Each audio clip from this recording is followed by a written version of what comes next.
ನೋಡಿ, ದೇಶದಲ್ಲಿ ಎಲ್ಲದಕ್ಕೂ ಒಂದೊಂದು ಕಾಲ. ಸೊ ಕಾಲ ಘಟ್ಟಕದಲ್ಲಿ ಈ ದೇಶದಲ್ಲಿ ಜನ ಇಂಡಿಯಾಗೆ ಒಂದು ದೊಡ್ಡ ಅವಕಾಶ ಕೊಟ್ಟಿದ್ದಾರೆ. 12 ವರ್ಷ ಅವಕಾಶ ಕೊಟ್ಟಿದ್ದಾರೆ. ಈಗ ಬದಲಾವಣೆ ಬಯಸಿದ್ದಾರೆ. ಈ ದೇಶದಲ್ಲೇ ಬದಲಾವಣೆ ಬಯಸಿದ್ದಾರೆ. ಆ ರೀತಿ ಸ್ಟೇಜ್ ಮೇಲೆ ಸ್ಟೇಜು ಬದಲಾವಣೆ ಆಗ್ತಾಯಿದೆ. ಸೊ ನಮ್ಮ ಕಾರ್ಯಕ್ರಮಗಳು ಕರ್ನಾಟಕದಿಂದ ಪ್ರಾರಂಭ ಆಗಿದೆ. ಮಹಾರಾಷ್ಟ್ರ, ಇನ್ನು ಬೇರೆ ಬೇರೆದೆಲ್ಲ ಎಲೆಕ್ಷನ್ಸ್ ಇದೆ. ತೆಲಂಗಾಣ ಇವೆಲ್ಲ ಕೂಡ ಒಳ್ಳೆ ಕೆಲವು ಸಂದರ್ಭದಲ್ಲಿ ನಾವು ಸೋತಿರ್ಬೋದು, ನಾವು ಇಲ್ಲ ಅಂತ ಹೇಳೋದಿಲ್ಲ. ಆದರೆ ಜನಕ್ಕೆ ಇವತ್ತು ಬದಲಾವಣೆ ಬಯಸಿದ್ದಾರೆ. ಇಡೀ ದೇಶದಲ್ಲಿ ಬದಲಾವಣೆ ಬಯಸಿದ್ದಾರೆ. ಅದ್ರ ಪೂರ್ವಕವಾಗಿ ಇದಾಗ್ತಾಯಿದೆ.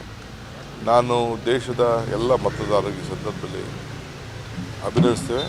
ಅವ್ರಿಗೆ ಏನು ನಾವು ಮಾತು ಕೊಟ್ಟಿದ್ದೇವೆ ಆ ಮಾತನ್ನು ಉಳಿಸ್ಕೊಳ್ತೇವೆ. ಅನೇಕ ಗ್ಯಾರಂಟಿಗಳು, ಕೆಲವು ಕಾನೂನುಗಳು, ಕೆಲವು ಜನಕ್ಕೆ ಸಹಾಯ ಮಾಡೋಂಥದ್ದು, ಆರ್ಥಿಕವಾಗಿ ಶಕ್ತಿ ಕೊಡಬೇಕು. ದೇಶದಲ್ಲಿ ಭಾವನೆ ಬೇಡ, ಬದುಕು ನೋಡಿ ಅಂತ ಹೇಳಿದ್ದೇವೆ. ಅದಕ್ಕೆಲ್ಲ ಕೂಡ ಮಾತನ್ನು ಉಳಿಸ್ಕೊಳ್ಳೋಂಥ ಕೆಲಸ ಕಾಂಗ್ರೆಸ್ ಪಕ್ಷ ಮಾಡ್ತದೆ. ನಾನು ದಿಕ್ಸೂಚಿ ಅಂತ ಅಲ್ಲ, ಜನರ ಭಾವನೆನೇ ಈ ರೀತಿಯಾಗಿದೆ. ದಿಕ್ಕೇನು ನೋಡಬೇಕಾದಿಲ್ಲ. ಮೇಲ್ಗಡೆ ಬೆಳಕು ಕಾಣ್ತಾ ಇದೆ, ಎಲ್ಲ ಕಡೆ ಬೆಳಕು ಕಾಣ್ತಾ ಇದೆ, ಬದಲಾವಣೆಯ ಬೆಳಕು ಕಾಣ್ತಾ ಇದೆ.